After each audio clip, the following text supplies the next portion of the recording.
Au-delà de l'IT, souvent on considère l'Open Gov Data comme étant de l'IT. Ce n'est pas aussi simple. Au-delà de l'IT, il y a énormément de problèmes. Parce que je suis en même temps le président de la commission Open Data à la SONED. Et j'ai essayé de faire des choses.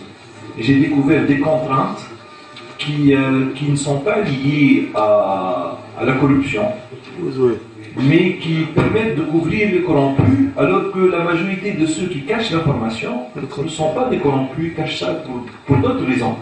Par refus de changement, par habitude, par peur, etc. Donc, si on ne prend pas toutes les considérations qui vont avec l'open data, toutes les mesures nécessaires autour de l'open data, au-delà du problème de l'IT, on ne va pas avoir de l'open data d'une part, mais d'autre part, on ne va pas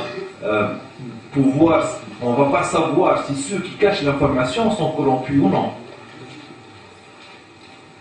Donc ma présentation s'intitule IT pour l'Open Gov Data, nécessaire mais insuffisant.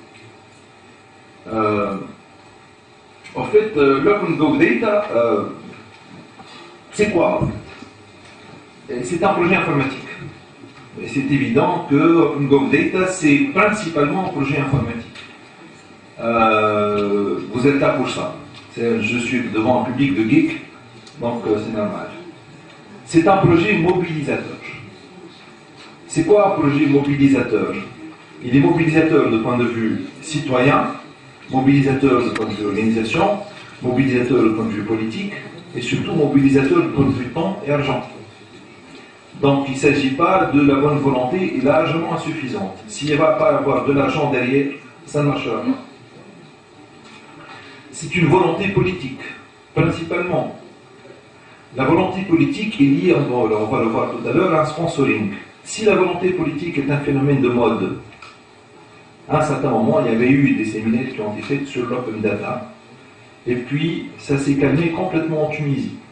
Maintenant, à l'occasion de la journée anti-hacking, on reprend le discours de l'open data. Mais au fait, si c'est un phénomène de mode, ça ne marchera pas. Il faut qu'il y ait une volonté politique des dirigeants pour pouvoir aller vers l'open data. Si c'est juste une façade politique pour donner une impression de transparence, mais la réalité n'est pas transparente, ça ne marchera pas. Toi, ça quand il marche pour les toits, c'est pas tunisien, c'est humain. Parce que tout compte fait, on est comme tout le monde. Qui met toi, c'est qui l'américain, on n'est pas moins intelligent qu'eux, on est suffisamment intelligent, voire plus intelligent sur certains aspects.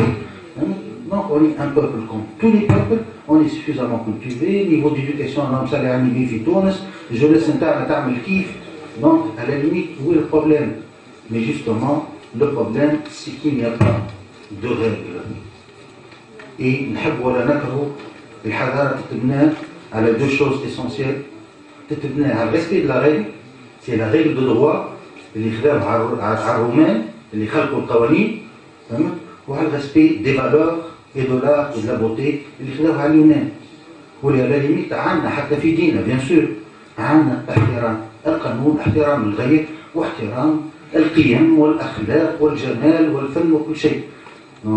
إذا كان نحبوا نوصلوا نهار أنه بلادنا تكون بلاد قولوا الكلمة نظيفة، خاطر ما ثماش بلاد ما فيهاش كوربسيون، البلدان الكل فيها لا كوربسيون، ça existe un peu partout, c'est humain, donc ça ne peut exister que partout. Mais l'intérêt, c'est qu'il faut qu'on en parle. C'était un sujet tabou, maintenant on en parle, et c'est tant mieux, parce qu'en parler, c'est ça l'essentiel, et disposer de suffisamment de démocratie, de liberté d'expression pour au moins, à chaque fois qu'il y a un dérapage quelconque, il y a des gens qui vont dénoncer ça, ça c'est très important.